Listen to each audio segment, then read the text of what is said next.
And I believe that this would be a wonderful world to live in if all men would give credit to the Creator for what they do. Do it in His name and let His name live.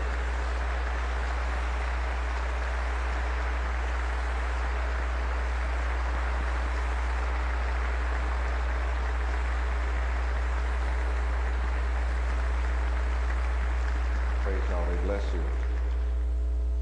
So in my body, I count it as nothing. Not concerned about it. I'm concerned about carrying out the will of the Creator Yahweh. Who are the Hebrew Israelites? They are the ones who take hold to what I teach and carry it into practice. I must warn everybody that not all who wear white and dress like me are worthy to wear it, nor are they all mine. People can wear what they want to. In fact, I invite my followers and disciples that I'm gathering across this country, don't put on white. You know, it's time for us to be real smart today and not let everybody know everything we know and where we stand and all that we do.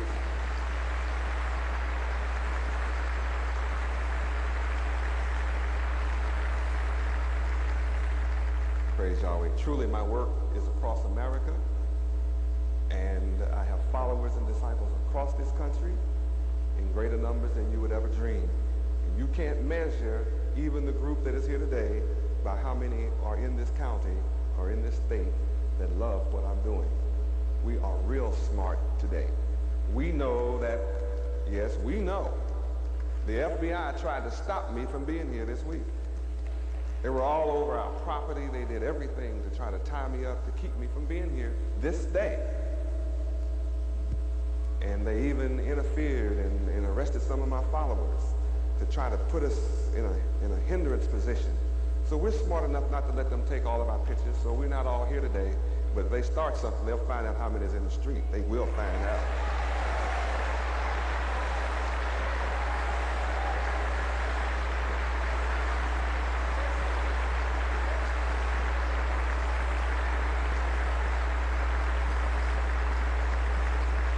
Praise Yahweh.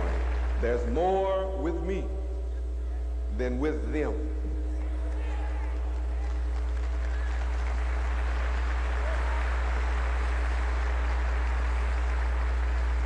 Praise Yahweh. So I'm positive that you, the FBI, you're sitting in here, and may your ears be full and you take it all back to your superiors, whatever you can glean today. I know that Yahweh has a hot water for you. If you don't leave me alone, you'll find out.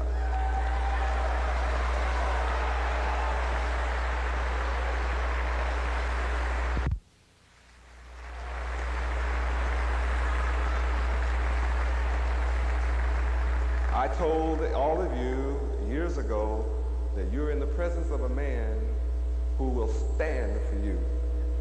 I'm not a coward and I'm not a rabbit. So there's not anything that can make me run. Everything that could be written against a man has been written against me. And I stand here today victorious, ever growing, and stronger, and there's nothing they can do about it.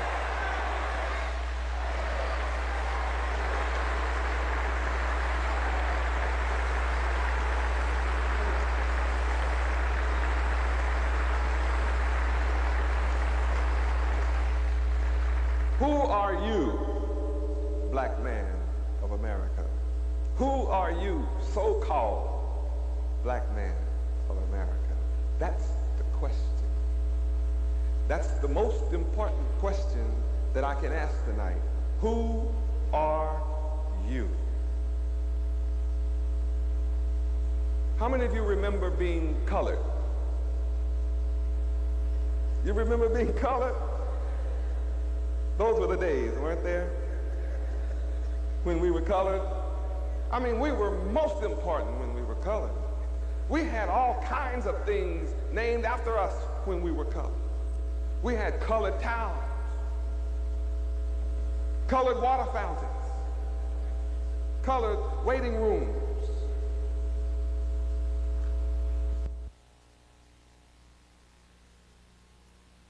But colored that was the days. We even had national organizations named after us when we were colored. National Association for the Advancement of Colored People. Weren't we something? And of course, something happened. We went through a metamorphosis. I know I began to ask the question, you're colored, but do you speak Coloredese? You know, the Japanese speak Japanese. Do you have a colored name? Well, you know, the Japanese have a Japanese name, right? Well, is there a map somewhere on the earth with colored land on it? And all these answers were no, no, no. Nobody had a yes answer, affirmative. So, well, why do you call yourself colored? Don't answer, don't worry about the answer. They couldn't answer. So then we went through a change. Some of our scholars, they looked on the map, because we needed a change. We got tired of being colored. So you want to go out of the country? What is your nationality? I'm colored. They looked on the map, our think tank group, and they came up with a river. You know the name of it, Niger. You know, Niger. And they didn't want, that was too close to the other G, you know, nigger. They said, no, we can't come up with that. So they dropped, we better not name ourselves after a river. So they came up with what? The Negro days. How many of you used to be Negroes? Remember the Negro days? Big days, weren't they? Until I went around asking the question, well, do you speak Negroese? Do you have a Negro name? Can you show me any place on the map, Negro land? No, I can't show any of that. So, Negro is your nationality? Well, okay. So then they had to come up with something else. And I don't have it up here. They didn't give me my little package that I brought, but I had something to show you. Somebody came out with a song, I'm black and I'm proud. Remember that? I'm black and I'm proud. Say it again. I'm black and I'm proud. Say it louder. I'm black and I'm proud. How many remember being black? What's your nationality? Black. What's wrong with you? Can't you see? I'm black and I'm beautiful. Remember the black and the beautiful days? You know, during that time, they went overseas. Well, before then, we started wearing the dashikis, and we had a little thing with some prongs on it. What was it called? Pick. Yeah, that's right, a pick, Afro pick. You know, pick that Afro out, right? So by this time, we got some money, and we started traveling, went overseas. Guess what? In Africa, there wasn't one African wearing a dashiki. Nobody in Africa had a pick. Looked on the pic, it was made in Hong Kong.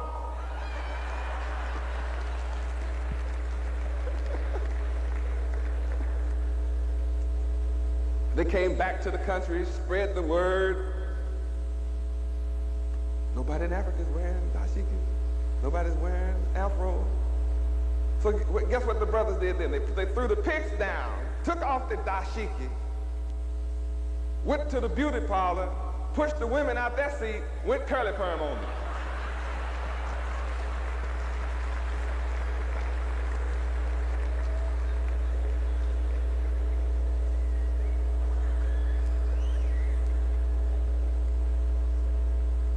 So I had to ask, well,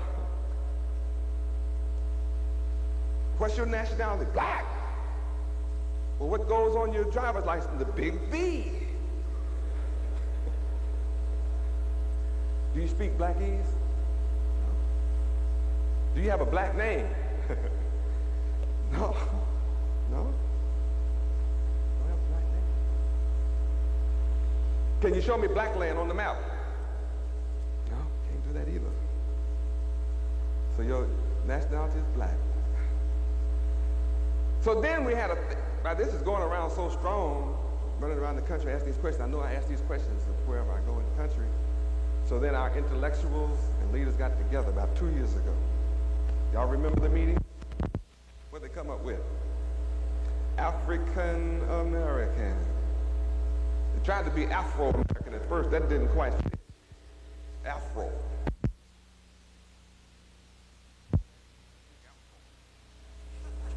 Do you have an Afro?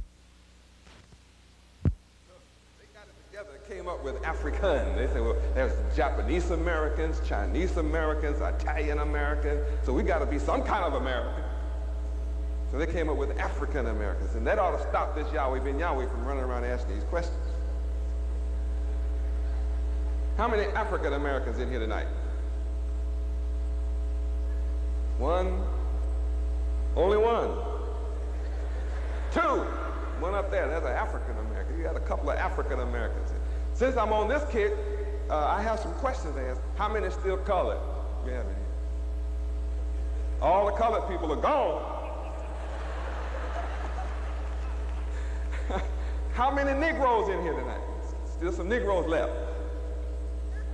All the Negroes are gone. Can you believe this? How many black folks still left? One black woman, two. One black man over there, three black folks. Anybody else? Three black folk left. Everybody else is paranoid. They're scared to be African Americans, right? I don't know what he's going to say next. Well, I have one. Yes, you're right. It was best don't raise your hands. Because I have about 3 hard questions for all you African Americans. I know you're waiting on me. I see, I hear, I know. I just want to know first, do you speak African? And the answer is, there is no African on the earth, and I have some followers who are African from several parts of Africa. They are my followers, my disciples. They don't speak African. There's no such thing on the continent. It's tribal languages. Okay, you got me, Yahweh on that one. I ask this all over America, so don't feel strange. Then I ask, well, my next question is, you don't speak African. Do you have an African name? Yeah, Lumumba, Sekou Touré, Mandela. Now, what you got to say about that? Plenty. Those are not African names. Those are tribal names. Mandela speaks Bantu. Those are tribal names. So nobody in Africa has an African name. Okay, let's see what you got for this next one about this map business. Waiting on you, right? Tell me about this map thing. All right. I can't ask you, is there a place on the map called Africa? Because maps do show that. But I still have a question. How long has that continent been called Africa? You certainly cannot find it on any of the ancient maps, and I've seen several. Nowhere on any ancient map is the word Africa. So that means that Africa is a recent term. That means somebody changed the name from what it was to Africa. And my question is, who changed it? The same people that changed your name to Green and Underwood, Berry Cloth, and Green and Black. Same people. So now, how many African Americans are left? They've gone away too. So that was my original question. Who are you? I'm here to say tonight, it is impossible to move from poverty to riches eternally, not knowing who you are. not knowing your nationality, your history, your culture, your language, your name, your land, and your God. Without this knowledge, you can't move from poverty to riches. And I say to America, you can never prosper as long as you have 60 million black folk in America who don't know who they are, sitting next to your child who knows who he is.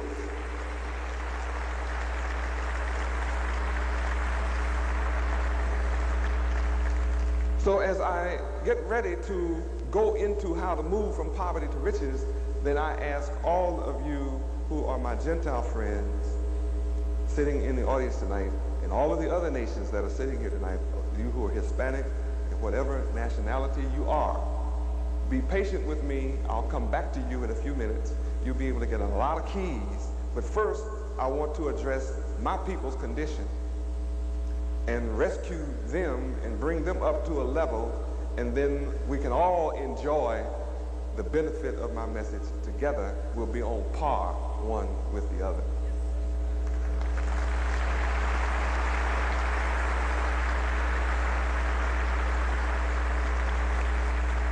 Praise Yahweh. So what am I saying? I'm saying simply that with our people having the knowledge of themselves and their kind taken from them, when our children go into a public school setting, they go there with a disadvantage.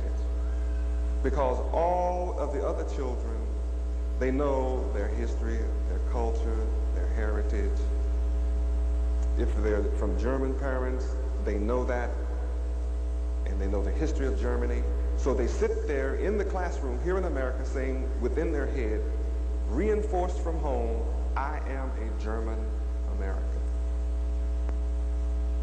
And if anything happens in this country and I don't like it, I can go back to my homeland, Germany. And that goes true from the white child that's from England, from anywhere in Europe, naming any country. That is true for any Japanese sitting in the classroom. He knows if anything goes wrong, he can always go back to Japan. And when it comes to our poor little children, when they tell you to go home or go somewhere, you don't know where to go. They say Africa, you don't know where in Africa to go. And you don't want to go after watching Tarzan and Umbawana. I mean, Tarzan is awesome, isn't he? All the animals come when he calls, everything. Everything gets out of the way of Tarzan when he hollers, oh, wow. He whips up on alligators, kills them in the water. Be 50 Africans run up on him, he beat up all of them. They all run the other way. I mean, and then you see Africans in the movies, all these bones in the nose, stuff hanging from the ears. You don't want to go to that. So you really get insulted and upset when somebody tells you, go home to Africa. You want to fight. I'm born in America.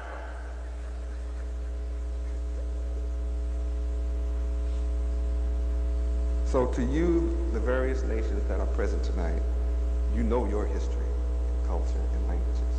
And all of you know that I'm dealing with a group of people who have been robbed of the knowledge of themselves. And until I get the black man back on track, until the black man of America is back on track, this great country, America, will never get back on track. When I teach the black man of America to move from poverty to riches, as you have already accomplished and demonstrated in your works as people, then the whole country will once again prosper. As long as you have almost 60 million people as an underclass who you have to work almost 60% of your time in taxes to take care of a bunch of people who don't want to take care of themselves, how can you prosper? America should be glad that I'm here and men like me are here to address this reality that it's time for the black man of America to stop blaming white people for their downfall, their conditions, their poverty, their hell, and get up off of it, and let's go to work ourselves and get it done.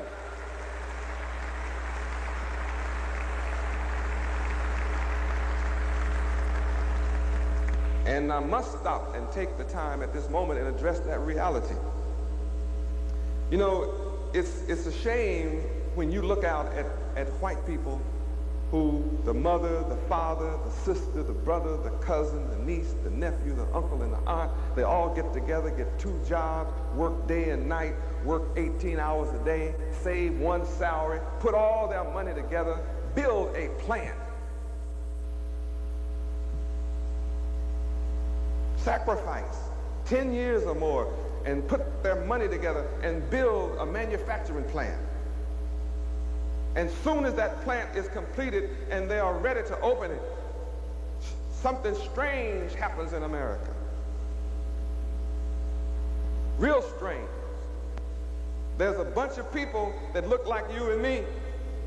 Say, have you heard? There's a new plant just opened up. And I wonder, is they hiring? Is they hiring?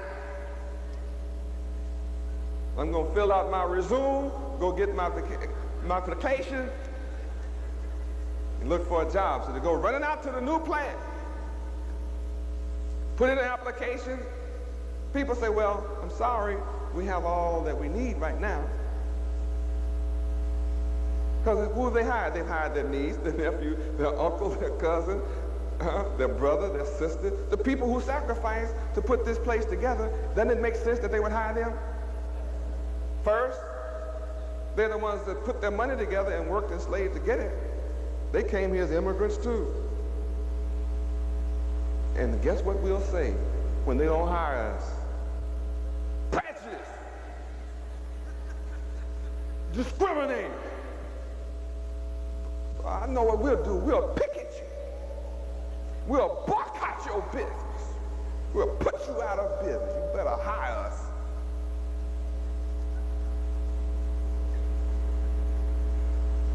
That is so dumb. Who is keeping you, black man and woman, from you and your mother and father, sister and brother, cousin and niece and nephew and uncle and aunt from getting together and working 2 jobs and saving 1 and putting your money together and save your money for 10 or 20 years and open up your own manufacturing plant and hire yourself?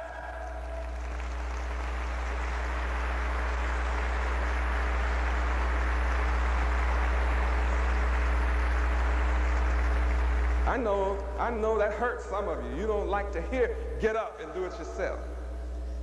But that's exactly what I have done.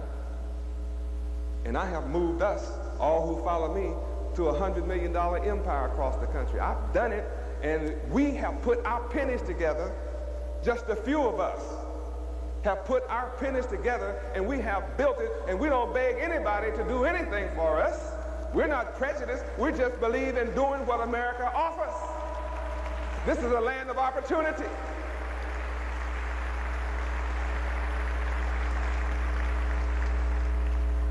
Why don't all of our people count on that one? Because we don't want to sacrifice. We don't want to pay the price. We want to sit around and choke America to death. And I'm here to say the jobs are going out of America. And unless you get up right now and join hands with me and build something for yourself, you are absolutely doomed. And you're not going to have anything to picket. See, you better watch what George Bush is doing. He told you to read his lips. He said no more taxes, and he lied. Taxes are killing the businessman. How can businessmen expand when they're paying an ever-increasing tax load? The only way they can expand is that there are lowering of taxes or taxes being eradicated. It's a very wicked system of taxation in this country. Put men out of business. And the people you're looking for a job from are going out. What are you going to do? Just keep looking for welfare? That's on less and less people. It's on the shoulder of less and less people who can take care of you on welfare. You think drugs are going to last always? The drug drug business isn't going to last always. So let's move on for a minute to the social side. Because you might say, well, if we're supposed to do all of this, how can we? I just told you, I gave you a key. Wisdom of Yahweh is the highest. Y'all do hear him working, don't you? That's Yahweh out there rumbling. Yeah, that's him. He's incredible, isn't he? If you don't like him, you step out when that lightning is going down. He'll teach you some respect.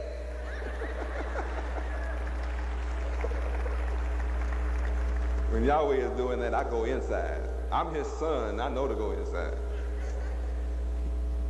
I like that. That's a lot of power out there.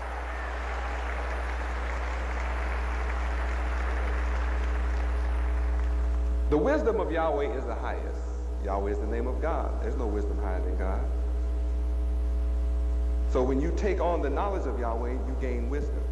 With this wisdom, we're able to build.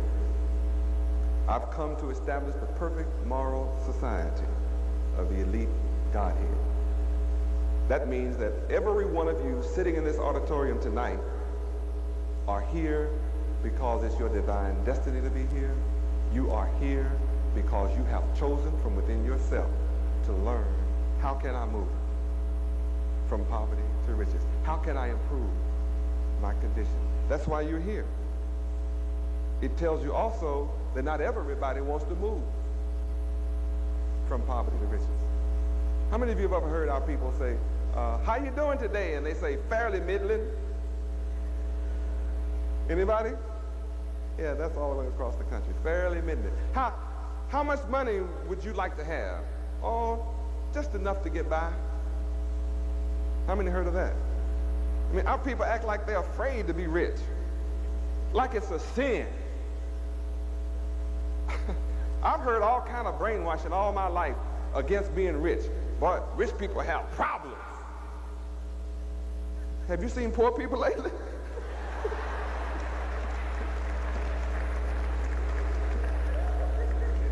Just to get to this auditorium, you have to come through the homeless. That's poor.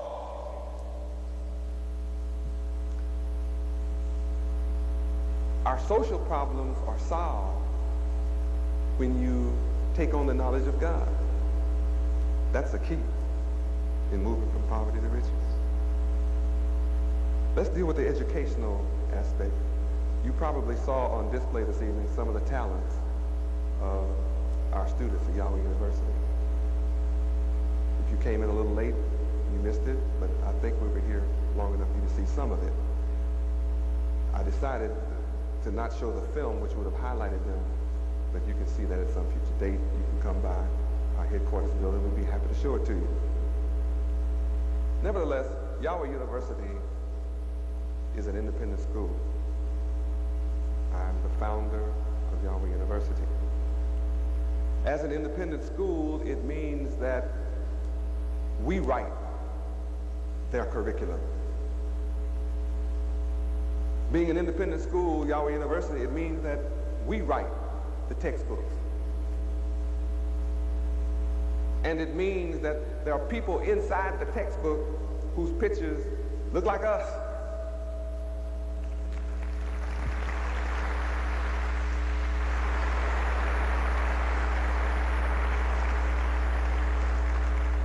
And since all of the pictures look like us, it means that our students have high self-esteem. And one of the books that I've written for that particular school is Yahweh ben Yahweh's Divine Mathematics, Designed to Rule Forever. And that's exactly what it is. Our children are taught how to count.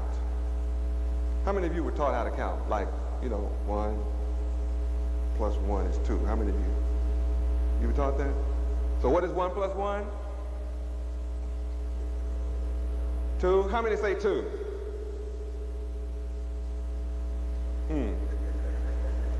You've been burnt before, haven't you? Already tonight, so you're gun shy. All of my students will ask you, two what? 1 plus 1, 1 what plus 1 what? Equals 2 what? See, they know that 1 plus 1 equaling 2 is nothing but numerals. My children want to know what the number is. They understand that a number is an idea. So when you say 1 plus 1 equals 2 to them, they say, well, yes, but what's the idea? What's your idea? My little fellows, 5 years old, will ask you that question. You know that 1 nothing plus 1 nothing equals 2 nothing? And you know what the Bible says about that? Nothing from nothing leaves nothing, and less than nothing. No wonder you're in poverty with nothing. Because you learn to count in theory, but not in reality. So now that you've learned that lesson, I have another counting question for you. 1 apple seed plus 1 apple seed, how many says equals 2 apple seeds? Go, 1, 2. Don't be afraid, it's all right. We're just having a little fun. How many say 1 apple seed plus 1 apple seed equals 2 apple seeds? Okay, we got a few hands. Wrong. I knew it. I just thought he would say that. Wrong. 1 apple seed plus 1 apple seed equals 2 apple trees with 400 apples on each tree and 12 seeds inside of each apple. And those planted will give you a humongous orchard.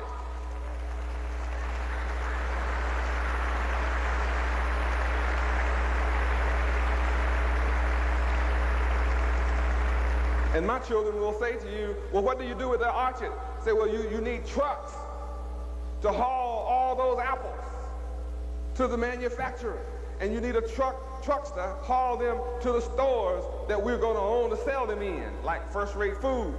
You will need stores to sell your apple juice, and apple butter, apple cider, and apples. That's money. That's an industry. And you ask you, how many of you have ever eaten an apple? And you can raise your hand on it. What did you do with your core? What, you did what with it? So you threw your riches away. And you wonder why you're in poverty. All you do is eat. You eat up everything and then throw it away, and you think you're throwing your money away. Here's an orchard, thousands of trees. Some of the limbs die, some of the trees die. What does that become? Wood. What do you do with wood? Chairs, tables, furniture, houses.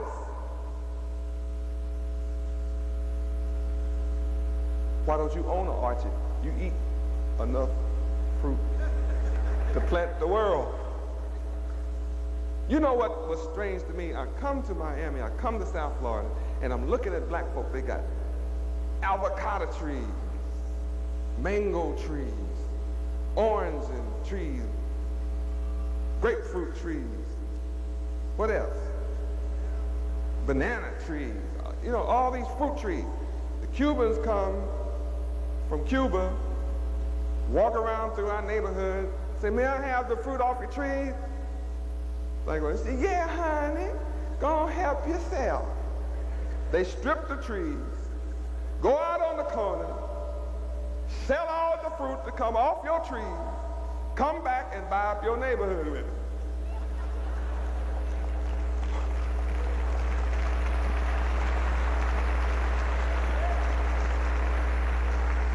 I think it's wonderful that they do that. But what's sad, what is really compounding the sadness to the matter is, here come these same women that just gave away all the fruit from their trees, come in our store and buy avocados, mangoes, and all those fruits that they just gave away. Isn't that sad? And we wonder why we live in poverty. Sound like you're getting some good keys. Our children have learned all these secrets up front. They know it now. They're saving their seeds right now, asking when can they plant them. So we'll be looking for some land so they can plant. And see, the people that feed themselves determine their grocery prices. You know, the people that grow the food, that's who determine the grocery price. How much will you pay to eat? Whatever they charge. And when they get through charging you, how much money do you have left? Not much. So we have an independent school, and our children are learning all of these independent type thoughts. We just had our second graduation in September. We had one in March. Every 6 months we have a graduation. Our children came out at age 17. And upon graduation, every one of them, they went into one of our businesses as managers. The majority of the graduates in March are running our multi-million-dollar supermarket, First Rate Foods in Overtown, graduates from Yahweh University. So what does that mean?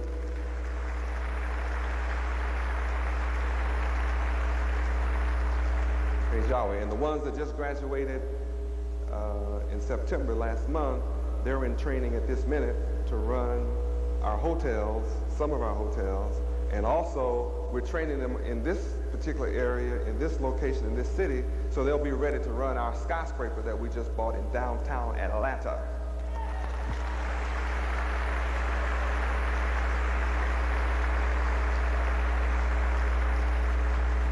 That hotel will open up this month in downtown Atlanta. You're just going to have to come and see it. It is fine. The Barclay Hotel, we own it. Flat, straight up and down, own it. It is first class. Ritz-Carlton, Hyatt has nothing on us. We just have a little cheaper price than they do.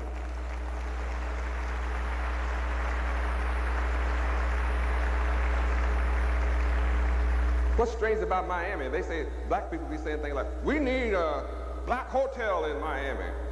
We need some black hotels. We have 5 in Miami. Why do you want to pretend ours is invisible?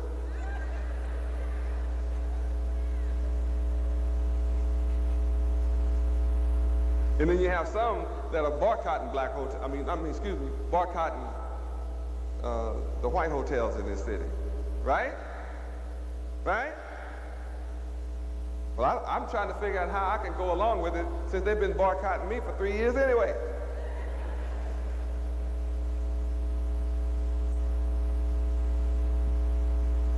I managed to survive with black boycott all along. And if you own, see, we don't have any problem at Yahweh Resort Hotels. We have 5 in the city, one on the beach, and we're full. And we're full every season. We don't have any room. That's right. People from all over the world stay with us. And guess what? We don't have any management problem. We don't have any front desk problem. They're talking about they need jobs in management. They need jobs in higher management. They want to dictate to white people what to do with their hotels on the beach. That's crazy as hell. That's the dumbest thing that you can have on earth. When you buy your own hotel and you run it, you are the management. You are the front desk. You are the accountant. You don't have to sit around doing no crazy stuff like that. That's insane. Absolutely insane. And see, I can't have no enemies from black folk because the ones that's doing it not here anyway, they boycotted this too. That's right. And until you get it together and join hands together, instead of going through all this foolishness of begging other people to take care of you, you are never going to be respected in this country. How can anyone respect a beggar? You don't respect a beggar. You don't like the homeless yourself, or you put them up in your home.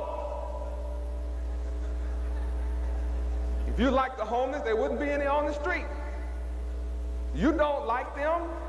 That's why you have them sleeping on the street. Oh, that's real. It's time for you to stop being a hypocrite and stop pretending, black men of America. You're talking about you're going to boycott white people in Miami. Where in the hell are you going? You going to a white man in Fort Lauderdale? You going to a white man in Georgia? wherever in the hell you go in America, you go into another white man, they're all the same family. What is wrong with you? Take your money out the bank then. Same people on the beach own the bank in town. Stop shopping at Winn-Dixie and Publix then. The same people that you're trying to boycott on the beach that own the hotel, they own the bank, they own Publix, they own Winn-Dixie, they own your house, they own your neighborhood. You are stupid.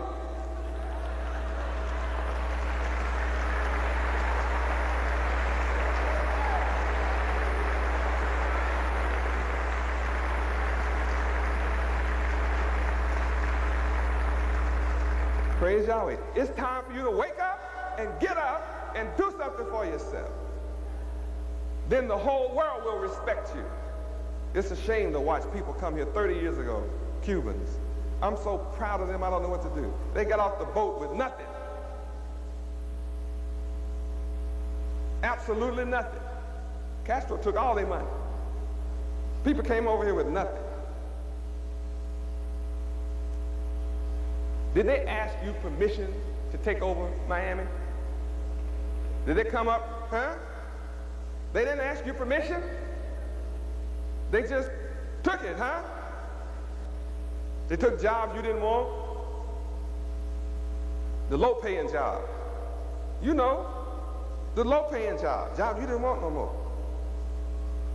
They took those jobs. Slept 50 to a house. Changed shifts.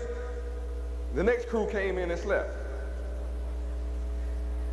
They only had one gas bill, one light bill, one note. Next thing you know, they bought the house. They all buying gas, they get a van, and 25 of them get in the van and go to work.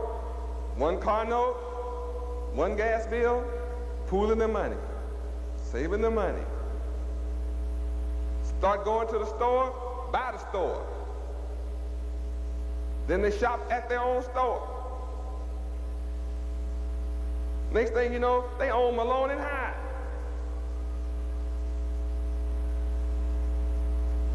Then you want to get mad at Cubans. Doggone Cubans, couldn't take our job.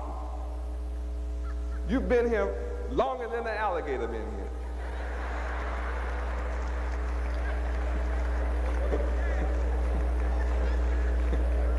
You came here before the alligator had nerve to come up in here.